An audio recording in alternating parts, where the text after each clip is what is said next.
Hello everyone. स्वागत है आप सबका learning with Gautam YouTube channel में। तो आज की इस वीडियो में हम करने वाले हैं क्लास 12th म्यूजिक के यानी कि संगीत के मोस्ट इम्पॉर्टेंट लघु उत्तरीय प्रश्न उत्तर को, जो कि आपके आने वाले एग्जाम के लिए काफ़ी ज़्यादा इंपॉर्टेंट प्रश्न रहने वाला है। क्योंकि इस वीडियो में मैंने जितने भी प्रश्न लिए म्यूजिक के, संगीत के, सभी प्रश्न आपके एग्जाम के लिए चुने हुए इंपॉर्टेंट प्रश्न हैं। तो आप लोग वीडियो को अच्छे से ध्यानपूर्वक और लास्ट तक जरूर देखिएगा। तो चलिए शुरू कर लेते हैं पहले क्वेश्चन से। और पहला क्वेश्चन है हमारा, संगीत की परिभाषा दीजिए, यानी कि संगीत आखिरकार होता क्या है।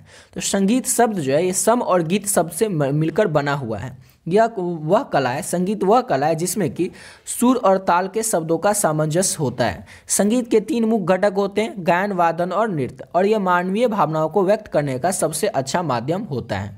तो इसका आंसर ना आप लोग कई तरीकों से दे सकते हैं, जैसे भी आपको समझ में आए, जैसे आप भी आपको याद रहे। तो सिंपल सा पहला तो आप ये वाक्य याद रख सकते हैं कि मानवीय भावनाओं को व्यक्त करने का संगीत जो है सबसे अच्छा माध्यम होता है। कैसे होता है? तो अगर आप कोई धार्मिक स्थल पर जाते हैं तो वहाँ पर धार्मिक संगीत बजता है। धार्मिक यानी कि जो भक्ति संगीत होता है, जो वही संगीत आपको सुनने को मिलेगा। लेकिन आप जाते हैं पार्टी वाले जगह पर तो वहाँ पर क्या होगा, पार्टी वाला जो सॉन्ग होगा वो आपको सुनने को मिलेगा। अगर आप सैड होते हैं तो सैड सॉन्ग सुनते हैं, हैप्पी होते हैं तो हैप्पी सॉन्ग सुनते हैं। यानी कि सिंपल सा है कि मानवीय भावनाओं को व्यक्त करने का सबसे अच्छा माध्यम कोई है तो वह संगीत। समझ गए? पहला वाक्य तो आपको यही याद हो गया।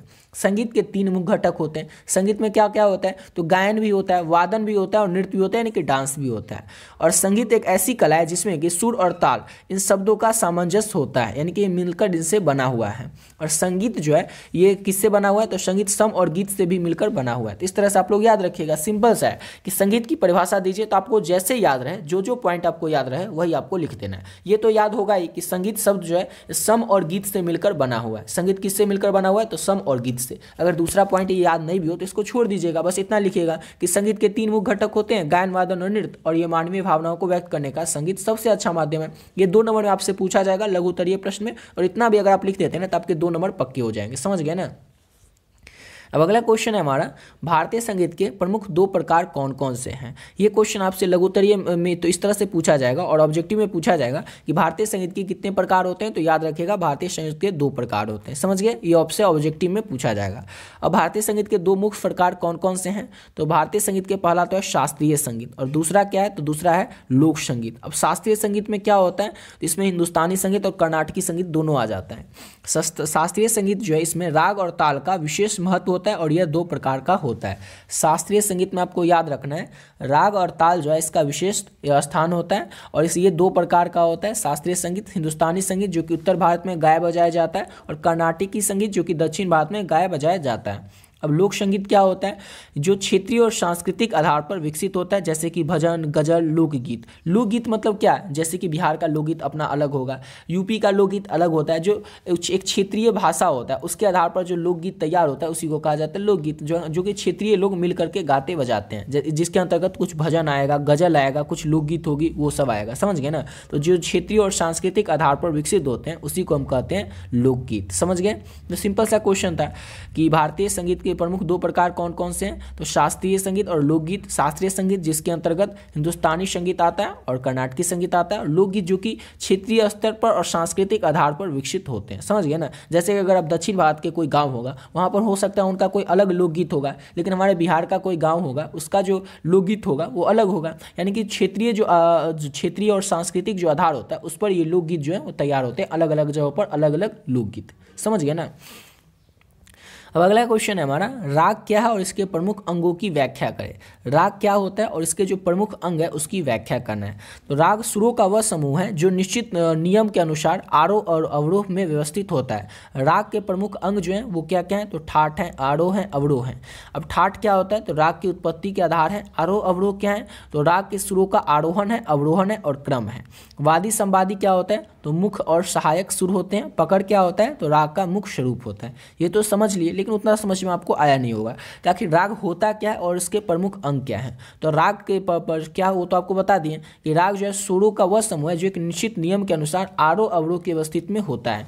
राग जो है स्वरों का एक वह समूह है जो कि निश्चित नियम के साथ ही गाया बजाया जाता है। समझ गए ना, राग में भी गाने बजाने का राग का भी नियम होता है। ऐसा तो नहीं है कि सभी राग को हम हर वक्त ही गा सकते हैं। सभी रागों के, जैसे कि राग यमन हो गया, और राग यमन के गाने बजाने का समय क्या है, तो रात्रि का पहला पहर। वहीं पर राग भीम पलासी हो गया, उसके गाने बजाने का समय क्या है, तो संध्या काल। यानी कि अलग अलग रागों को गाने का एक निश्चित समय होता है। याद रखिएगा, सभी रागों के गाने का एक निश्चित समय होता है। अब इसके प्रमुख अंग क्या होते हैं किसी भी राग के, तो किसी भी राग के प्रमुख अंग जो है वो 4 ही होते हैं, 3-4 होते हैं, जिसमें कि पहला हो गया ठाट, दूसरा हो गया आरोह अवरोह, और तीसरा हो गया वादी संवादी, और चौथा हो गया पकड़। अब ठाट क्या होता है, तो ये राग की उत्पत्ति का आधार होता है ठाट। आरोह अवरोह क्या होता है, तो रागों के सुरों का आरोहण और अवरोहण के क्रम जो होता है उसी को कहते हैं आरोह और अवरोह। वादी क्या होता है, तो वादी और संवादी जो है मुख्य और सहायक सुर होते हैं राग में। पकड़ क्या होता है, तो राग का मुख्य स्वरूप जो होता है उसी को हम लोग पकड़ कहते हैं। तो सिंपल सा है कि राग क्या होता है, तो सिंपल समझ गए कि एक निश्चित समय में जो गाया जाता है सुरों का समूह, उसी को हम लोग कहते हैं राग। और इसके प्रमुख अंग तो याद ही रहेगा, ठाट, आरोह अवरोह, वादी संवादी और पकड़। तो याद रखिएगा, आपको इस तरह से याद रखना है। इंपॉर्टेंट क्वेश्चन है, इस क्वेश्चन को अच्छे तरीके से आपको याद ही रखना है। अगला क्वेश्चन है, संगीत में ताल का महत्व समझाइए। ताल का क्या इंपॉर्टेंस होता है, क्या महत्व होता है संगीत में। तो ताल संगीत का वह अंग है जिसमें समय और लय का मापन किया जाता है। ताल में मात्रा, समय और गति का विशेष ध्यान रखा जाता है। यह संगीत को अनुशासन और सुंदरता प्रदान करता है। ये क्वेश्चन आपसे एग्जाम में लघु उत्तरीय में तो पूछा ही जाएगा, लेकिन ऑब्जेक्टिव में भी पूछा जा सकता है कि संगीत को अनुशासन और सुंदरता कौन प्रदान करता है। तो याद रखिएगा, संगीत को जो है सुंदरता और अनुशासन जो है वो ताल प्रदान करता है। ऑब्जेक्टिव में पूछा जाएगा संगीत को अनुशासन और सुंदरता कौन प्रदान करता है निम्नलिखित में से, तो याद रखना है ताल, उसका राग या फिर लय, तो याद रखना है ताल प्रदान करता है। समझ गए। अब ये ताल होता क्या है, तो बता ही दिया ना कि ताल संगीत का वह अंग है जिसमें कि समय और लय का मापन किया जाता है। ताल में क्या किया जाता है, तो समय और लय जो है इसका मापन किया जाता है, नापा जाता है। ताल में मात्रा और समय की गति का विशेष ध्यान रखा जाता है। ताल में जो मात्रा होता है और समय की जो गति होती है इसका विशेष रूप से ध्यान रखा जाता है। और बताई दिए कि संगीत को अनुशासन और सुंदरता प्रदान करता है ताल। तो आपको इस तरह से याद रखना है। समझ गए। अब अगला क्वेश्चन करते हैं। और अगला क्वेश्चन करने से पहले आपको बताना चाहेंगे कि अगर अभी तक आप लोग म्यूजिक के इंपॉर्टेंट गेस क्वेश्चन का पीडीएफ नहीं लिए तो किस तरह से आप लोग इस पीडीएफ को ले सकते हैं। ऑलरेडी बहुत सारे बच्चे जो हैं पहले से इस पीडीएफ को ले चुके हैं, तो जो भी बच्चे पहले से इस पीडीएफ को ले लिए वे लोग क्या कीजिएगा, वीडियो को थोड़ा स्किप करके अगले क्वेश्चन से आप लोग देख लीजिएगा। जो लोग बचे हुए हैं अभी तक इस पीडीएफ को नहीं लिए उनको बता दें कि इसमें आपको क्या क्या मिलेगा और किस तरह से आप लोग इस पीडीएफ को ले सकते हैं। तो इस पीडीएफ में आपको मिलेगा म्यूजिक के important guess objective question board exam के लिए, गेस सब्जेक्टिव क्वेश्चन, और साथ ही साथ मिलेगा पीवाईक्यू जो कि पिछले 11 सालों का रहेगा। आपके एग्जाम में जो बोर्ड एग्जाम होगा आपका, उसमें जो भी टॉपिक है आपके सिलेबस में दिया हुआ हर एक टॉपिक से रिलेटेड जो भी इंपॉर्टेंट क्वेश्चन आपके एग्जाम में आ सकते हैं, सभी इंपॉर्टेंट, चाहे वो ऑब्जेक्टिव हो या सब्जेक्टिव हो। सब्जेक्टिव में भी चाहे वो लघु उत्तरीय हो या दीर्घ उत्तरीय हो, सभी प्रश्न, सभी इंपॉर्टेंट और क्वेश्चन आंसर इस पीडीएफ में ऐड कर दिया गया है। साथ ही साथ पिछले 11 साल में 2013 से 2024 के बीच में जो भी प्रश्न आपके एग्जाम में ऑब्जेक्टिव क्वेश्चन आपके पूछे गए, सारे के सारे ऑब्जेक्टिव क्वेश्चन आंसर के साथ आपको इस पीडीएफ में देखने को मिल जाएगा। और इसका जो प्राइस है वो है केवल और केवल 30 रुपये, यानी कि आप केवल और केवल 30 रुपये पे करके इस पीडीएफ को ले सकते हैं। इसको लेना कैसे है, पे कैसे करना है, तो ये जो नंबर आपको दिख रहा है 7903820891, इस नंबर पे आप लोगों को फोन पे, गूगल पे, पेटीएम किसी भी माध्यम से केवल और केवल 30 रुपये पे कर देना है। और जैसे आप 30 रुपये पे करते हैं आपको क्या करना है, स्क्रीनशॉट उसका ले लेना है और इसी नंबर से जो व्हाट्सएप है, इस नंबर पर पे भी करना है और इसी नंबर से व्हाट्सएप है, तो इसी नंबर के जो व्हाट्सएप है उस व्हाट्सएप पर आपको स्क्रीनशॉट को भेज देना है। और स्क्रीनशॉट भेजने के बाद बस एक छोटा सा मैसेज कर देना म्यूजिक, जिससे कि ये पता चल जाए आपको म्यूजिक का पीडीएफ चाहिए। जैसे आप पे करके स्क्रीनशॉट भेजेंगे, सब्जेक्ट का नाम बताएंगे व्हाट्सएप पर, आपको जो पीडीएफ है तुरंत मिल जाएगा। और इस पीडीएफ को अगर आप अच्छे से कर लेते हैं तो इसके अलावा आपके एग्जाम में एक भी प्रश्न आपको देखने को नहीं मिलेगा। जो भी क्वेश्चन आपके एग्जाम आएंगे सारे के सारे ऑब्जेक्टिव और सब्जेक्टिव क्वेश्चन आपको इसी में से देखने को मिल जाएगा। क्यों? क्योंकि एग्जाम में क्वेश्चन कहीं से भी आएगा, जो सिलेबस दिया हुआ है क्लास 12 म्यूजिक का उस सिलेबस से ही आएगा क्वेश्चन। और सिलेबस में जो भी टॉपिक दिया हुआ है, जिस भी टॉपिक से आपके एग्जाम में क्वेश्चन पूछे जाएंगे, हर एक टॉपिक से रिलेटेड जो भी क्वेश्चन बन सकते थे, चाहे वो ऑब्जेक्टिव हो या सब्जेक्टिव, सारा का सारा प्रश्न इस पीडीएफ में ऐड कर दिया गया।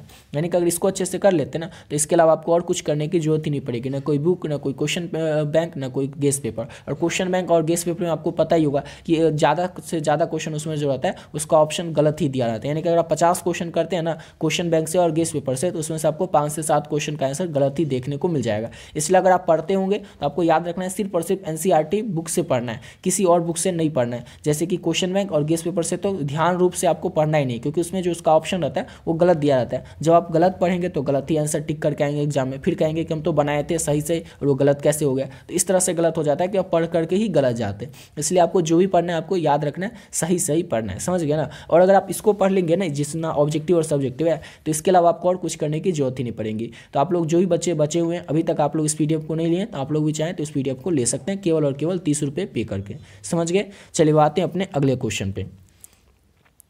अगला क्वेश्चन है हमारा, तानपुरा और सितार में क्या अंतर है। तानपुरा जो है और सितार जो है, इस दोनों में अंतर क्या होता है, डिफरेंस क्या होता है। तो तानपुरा जो है ये सहायक वाद है जो रागों की स्थिरता को बनाए रखने के लिए उपयोग होता है। इसमें केवल 4 तार होते हैं। तानपुरा में याद रखना है, ऑब्जेक्टिव में पूछा जा सकता है कितने तार होते हैं, तो तानपुरा में केवल 4 तार होते हैं। और ये जो तानपुरा होता है ये वाद सहायक होता है वाद यंत्र में रागों की स्थिरता को बनाए रखने के लिए, समझ गए। और सितार क्या होता है, तो यह मुख्य वाद्य है, यानी कि मुख्य वाद्य यंत्र है जिसका उपयोग राग की प्रस्तुति के लिए किया जाता है। और इसमें 18 से 20 तार होते हैं, यानी कि तानपुरा से अधिक तार होते हैं किसमें, तो सितार में होते हैं, समझ गए। सिंपल सा था कि तानपुरा और सितार दोनों में डिफरेंस क्या है, अंतर क्या है। तो तानपुरा जो है ये सहायक वाद्य यंत्र है राग की स्थिरता को बनाए रखने के लिए, समझ गए। और वो सितार जो है ये राग को प्रस्तुति के लिए करने के लिए सहायक हो जाए, यानी कि उपयोगी होता है। सितार जो है ये राग को प्रस्तुत करने के लिए उपयोगी होता है। और तानपुरा जो है ये सहायक होता है राग को स्थिरता बनाए रखने के लिए, समझ गए। और इसमें केवल 4 तार होते हैं तानपुरा में, और सितार जो होता है इसमें 18 से 20 तार होते हैं। और लघुत्तरीय में आपसे ये क्वेश्चन पूछा जाएगा तो आपको केवल इतना ही लिखना है 2 नंबर के लिए, इससे ज़्यादा आपको लिखने की कोई ज़रूरत नहीं है। अगला क्वेश्चन है हमारा, हिंदुस्तानी और कर्नाटकी संगीत में अंतर स्पष्ट करें। अभी ऊपर देखे थे शास्त्रीय संगीत के 2 प्रकार होते हैं, हिंदुस्तानी संगीत और कर्नाटकी संगीत। अब हिंदुस्तानी संगीत और कर्नाटकी संगीत में अंतर क्या है, डिफरेंस क्या है। तो हिंदुस्तानी संगीत जो है ये उत्तर भारत में प्रचलित है और कर्नाटकी संगीत जो है दक्षिण भारत में प्रचलित है। पहला पॉइंट तो आपको यहीं पर मिल गया। 2 पॉइंट आपको बताना है 2 नंबर के लिए। तो पहला पॉइंट तो समझ गए कि हिंदुस्तानी संगीत कहाँ पर प्रचलित है, फेमस है, तो उत्तर भारत में, और कर्नाटकी संगीत दक्षिण भारत में प्रचलित है। अब हिंदुस्तानी संगीत में क्या होता है, तो ख्याल, ध्रुपद और ठुमरी जैसे रूपों को उपयोग में गाया जाता है। और कर्नाटकी संगीत में कृति, वर्णम जैसे रूपों का प्रस्तुत किया जाता है। 2 डिफरेंस बताना और 2 ही आपको याद रखना है। पहला तो आपको समझ में आ ही गया, हिंदुस्तानी यानी उत्तर भारत और कर्नाटकी यानी दक्षिण भारत। हिंदुस्तानी यानी ख्याल, ध्रुपद और ठुमरी जैसे रूपों का प्रयोग किया जाएगा, और कर्नाटकी यानी उसमें कृति, वर्णम जैसे रूपों का प्रस्तुत किया जाएगा कर्नाटकी संगीत में। तो आप लोगों को इस तरह से याद रखना है, समझ गए। और ये क्वेश्चन भी काफ़ी ज़्यादा इंपॉर्टेंट है आपके एग्जाम के लिए, इसको अच्छे से याद रखिएगा। अब करते हैं अपने अगले क्वेश्चन को। और अगला क्वेश्चन है, ध्रुपद और ख्याल गायन शैली में क्या अंतर है। ध्रुपद और ख्याल गायन शैली जो है इसमें अंतर क्या है, डिफरेंस क्या है। तो ध्रुपद जो है ये शास्त्रीय संगीत की सबसे पुरानी शैली है, इसमें गंभीरता और अनुशासन होता है। ख्याल जो है ये ध्रुपद के से विकसित किया गया गायन शैली है जिसमें कि लय और स्वर की अधिक स्वतंत्रता होती है। अब ध्रुपद क्या है और ख्याल गायन शैली क्या है, इस दोनों में डिफरेंस क्या होता है। तो अभी आपको बता दें कि ध्रुपद जो होता है ना ये शास्त्रीय संगीत की सबसे पुरानी शैली है, याद रखिएगा। ध्रुपद जो है शास्त्रीय संगीत की सबसे पुरानी शैली होती है, और ख्याल जो है ध्रुपद से विकसित, ध्रुपद गायन से ही विकसित हुई है, समझ गए। ध्रुपद से ही विकसित हुई है ख्याल, लेकिन ख्याल जो है शास्त्रीय संगीत की सबसे पुरानी शैली है। ख्याल में और क्या होता है, तो इसमें गंभीरता और अनुशासन होता है। और ख्याल में क्या होता है, तो यह लय को और स्वर को अधिक स्वतंत्रता प्रदान करता है ख्याल। सिंपल सा था कि ध्रुपद और ख्याल गायन शैली में क्या अंतर है। तो ध्रुपद शास्त्रीय संगीत की सबसे पुरानी शैली है, इसमें गंभीरता और अनुशासन होता है। और ख्याल जो है इसमें ध्रुपद से ही विकसित हुआ है, और इसमें लय और स्वर की अधिक स्वतंत्रता होती है, समझ गए। अगला क्वेश्चन है, सरगम क्या है और इसका महत्व समझाइए। शुरू के नाम जैसे कि सारे, ग, म, प, ध, नि, इसी को हम लोग सरगम भी करते हैं। सरगम को हम लोग सप्तक भी कहते हैं, और यह संगीत की मूलभूत इकाई है और अभ्यास के लिए महत्वपूर्ण है। अभ्यास के लिए, संगीत में अभ्यास के लिए सबसे महत्वपूर्ण क्या होता है, तो सरगम ही होता है। सरगम में क्या क्या स्वर आते हैं, तो सारे, ग, म, प, ध, नि, सिंपल सा था। और ये संगीत की मूलभूत इकाई है, समझ गए ना। और सरगम को ही हम लोग सप्तक भी कहते हैं। तो याद रखिएगा सरगम क्या है, इसका महत्व समझाइए। तो सरगम शुरू के नाम है, सारे, ग, म, प, ध, नि। इसका महत्व क्या है, तो ये संगीत की मूलभूत इकाई है और अभ्यास के लिए सबसे महत्वपूर्ण है, समझ गए। इसको इस तरह से याद रखिएगा। अगला क्वेश्चन है, ठाठ और राग में क्या संबंध है। ठाठ में और राग में क्या संबंध होता है। तो ठाठ जो है राग का आधार होता है। प्रत्येक राग किसी न किसी ठाठ से उत्पन्न होता है। उदाहरण के लिए राग यमन का ठाठ जो है वो कल्याण होता है। उदाहरण के लिए आप कोई और भी दे सकते हैं, राग भिनपलासी का दे सकते हैं, राग केदार का उदाहरण आप दे सकते हैं, किसी भी राग का आप उदाहरण दे सकते हैं। तो ठाठ और राग में क्या संबंध होता है, तो ठाठ जो होता है राग का आधार होता है। ये जो ठाठ है ये राग का आधार होगा, प्रत्येक राग किसी न किसी थाट से उत्पन्न होता है। यानी कि जितना भी राग है ना, जो भी राग हो, राग भीमपलासी हो, राग केदार हो, राग भैरव हो, राग भैरवी हो, राग जयजयंती हो, जो भी राग है, राग दुर्गा हो, सभी राग ना किसी न किसी ठाट से ही उत्पन्न होता है। और एक उदाहरण भी आपको दे देना, जैसे कि इसमें उदाहरण दिया हुआ है कि राग यमन जो है राग यमन जो है ठाट कल्याण से उत्पन्न है। इस तरह से आपको याद रखना है, समझ गए ना।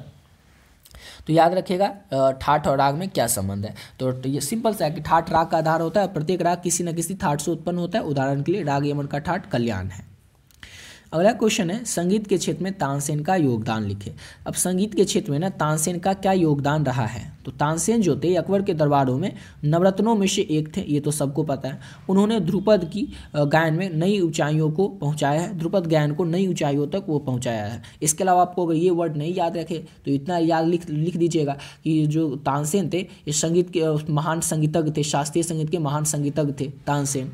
उन्होंने किसने, तो तानसेन ने राग दीपक, मेघ मल्हार, राग दरबारी जैसे प्रसिद्ध रागों के लिए जाने जाते हैं। इन सभी रागों की रचना किसने की है, तो तानसेन ने ही किया है। तो संगीत में तानसेन का ये योगदान था। आप लोग इस तरह को इस तरह से लिख सकते हैं, समझ गए ना। ये क्वेश्चन आप लोगों से दीर्घ उत्तरीय में भी पूछा जाएगा 5 नंबर में भी, तो उसमें आपको थोड़ा और ज़्यादा लिखना पड़ेगा, 150 वर्डों में लिखना पड़ेगा या 100 वर्ड में लिखना पड़ेगा। तो जब आपको दीर्घ उत्तरीय प्रश्न उत्तर करवाएंगे उस समय आपको और डिटेल में इसका उत्तर बता देंगे, समझ गए ना। अभी आपसे लघु उत्तरीय में पूछा जाए तो इतना ही बस आपको याद रखना है। और इसमें याद करने जैसा कुछ है ही नहीं। अकबर के दरबार में नवरत्नों में से एक थे, ये तो सबको पता होगा, तानसेन। और तानसेन जो थे इन्होंने शास्त्रीय संगीत को महत्वपूर्ण योगदान दिलवाया है, ऊंचाई तक पहुंचाने में इनका महत्वपूर्ण योगदान है। और इन्होंने क्या किया है कि ध्रुपद गायन शैलियों को भी नई ऊंचाइयों तक पहुंचाया है। और राग दीपक जो हुआ, मेघ मल्हार हुआ और दरबारी हुआ, राग दरबारी, इस सब प्रसिद्ध रागों की रचना किसने किया, तो तानसेन ने किया है। आपसे एग्जाम में ऑब्जेक्टिव में भी पूछा जा सकता है कि राग दीपक के रचनाकार कौन है, तो तानसेन। मेघ मल्हार की रचना किसने की है, तो तानसेन। राग दरबारी जैसे प्रसिद्ध राग के लिए कौन जाने जाते हैं, तो तानसेन जाने जाते हैं। ये सब आपको अच्छे से आपको याद रखना है, समझ गए।